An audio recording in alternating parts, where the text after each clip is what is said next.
Welcome back, dancers and coaches. Thanks for joining me. I'm Katie Groven, and this is the dancerfitness.com YouTube channel. And today is part one of a two-part series. We're talking about hip health. Today, we're going to be focusing on exercises that you can be doing very simply in your practices if you feel like you need to open your hips. If you feel like your hips are tight and you just can't quite get them open, that's today's focus. In our next video, we're going to be talking about when your hips feel super tight or they're in pain or they feel weak. We're going to talk about how there are so many muscles surrounding the hips that aren't getting the strength training that they need. And with those strength training exercises, your hips have the freedom to open and hit their full range of motion. So go ahead and grab a mat, grab some water, and let's do it.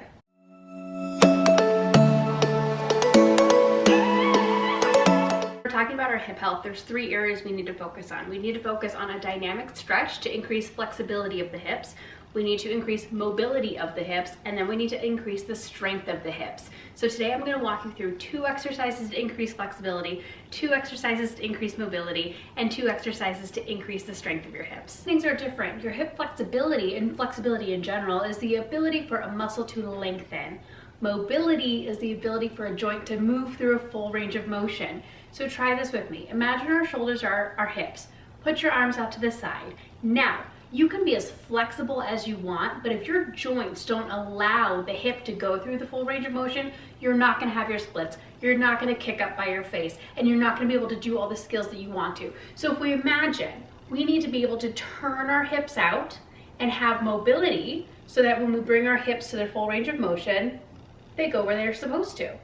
Now, if you're turned in and we don't have the strength and the supporting muscles to rotate our hips, those hips can't hit their full range of motion. In your dynamic stretch, these are at the beginning of your practices, and we flow through our stretches at that time. Just like when we're making pizza, we roll the dough, it ebbs and it flows, it stretches, and so then eventually we get a big pizza crust because we move the dough. If you were to just take the dough and just pull, it gets really unstable and it breaks. So that's why we don't want to sit in our splits at the beginning of class. You can do that gently at the end of class. Beginning of class, dynamic stretches. Here's my first one. It is a hip flexor stretch. You're going to come into 2 90-degree angles. If you've done any work with Dancer Fitness before, you've seen this exercise. You're going to squeeze your booty nice and tight. Tuck those hips under. Right away, you should feel a little stretch in that hip flexor right there. And we say hip flexor, but it's multiple muscles coming through the front of the hip. Shift forward.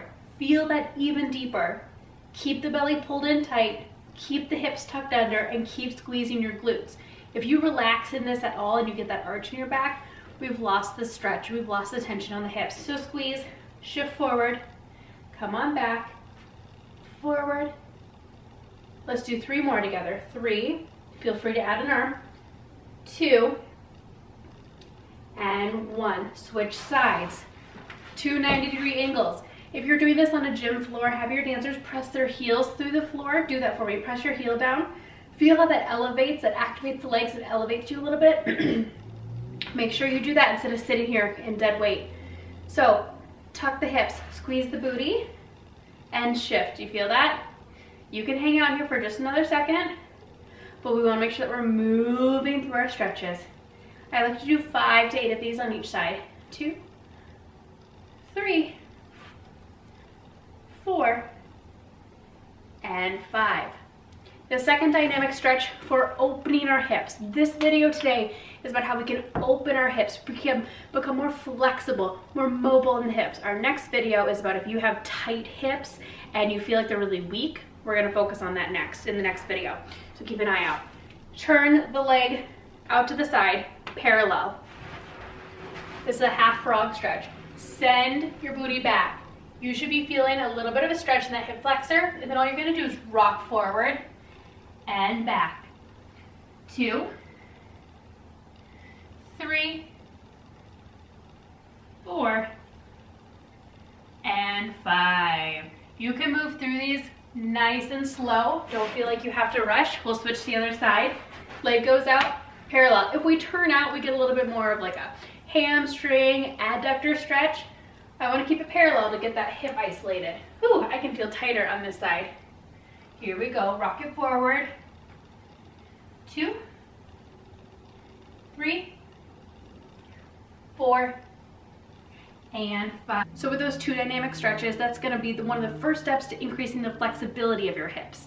Now let's move on to that mobility. Again, if we have flexibility, but the joint can't go through its full range of motion, all that lovely flexibility gets wasted. So hip mobility, some of my favorite exercises involve the glute muscles. One of them is being able to stretch the piriformis, which is a glute muscle that's deep within, it's underneath all the big glute muscles.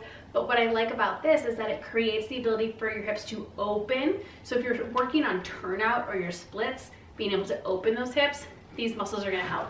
So one of the most simple ways to get to the piriformis is doing a figure 4 stretch. So you're gonna cross the ankle over the knee and press your chest into your quad.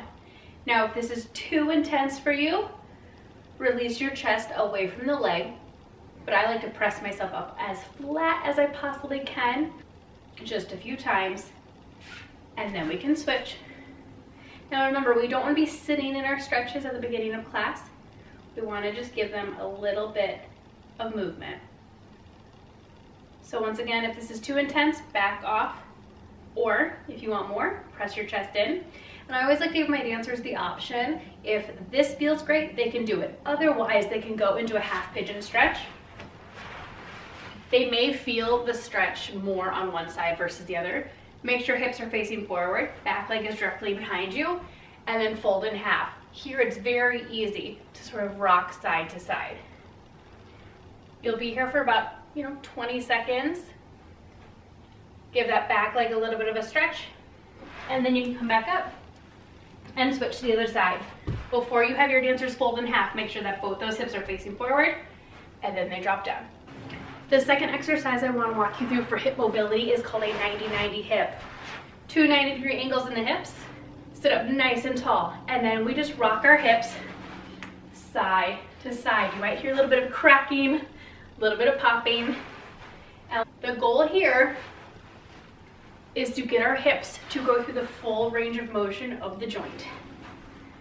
I always lose count. Let's just do 3 more. 3, 2, and 1. When we talk about hip health, so often we forget to include the glutes. We call them rotators. They are responsible for rotating the hips for your turnout, for your kick height. If you want your leg to come above 90 degrees, you have to be turned out. And so we kind of forget that this area of the body is also responsible for the strength of the hips. So we're gonna do clamshells to strengthen the rotators. Band around your quads. There's 3 options for clamshells you can do. One is toes on the ground, and you simply open the knee. Remind your dancers not to slam the knee down, but I like to do about 20 of these on each side. What you can do from there, option 2, lift the feet. This is an elevated clamshell. We'll just do 5 here. 3, 2, 1. And the very last version is we actually press our other hip off the floor. Feet go back down and we lift. 2, 3, 4, and 5. Whew, already feeling that. The second exercise for your hip strength. Yoga block, book, backpack, whatever you have. Nice and tall. Flex the foot, and all we're going to do from this elevated position is just lift the knee and down. Sitting up nice and tall. If you're doing this with me, you should be feeling this in the hip flexor. The hips do so much work that they're not supposed to do. They take over when the core is weak, when the glutes are weak, which is what we're going to cover next. It's so nice to give them a chance to really do what they're supposed to and just isolate them just a little bit. Let's do 3, 2, 1. Whew, you should have felt that right in the front of the hips. We'll switch to the other side. Let's just do 10. Here we go, 10. Don't let the quads take over. If the quads are trying to lift the leg, give it a little shake and come back to it. Really picture just the hip is lifting. 5, 4, I'm guessing 3, 2, and 1. 2 exercises for increasing your hip flexibility, 2 exercises for increasing your hip mobility, and 2 exercises to increase your hip strength. Please join me for video number 2, where we're going to talk about tightness in the hips. And it doesn't actually mean your hips are tight, it means that your hips are weak and they're overused because they're taking over for the core and the glutes. So we're gonna go over exercises that you can do to strengthen the core, strengthen the glutes, and continue to strengthen the hips. As always, please like and subscribe this video, and we'll see you at the next one.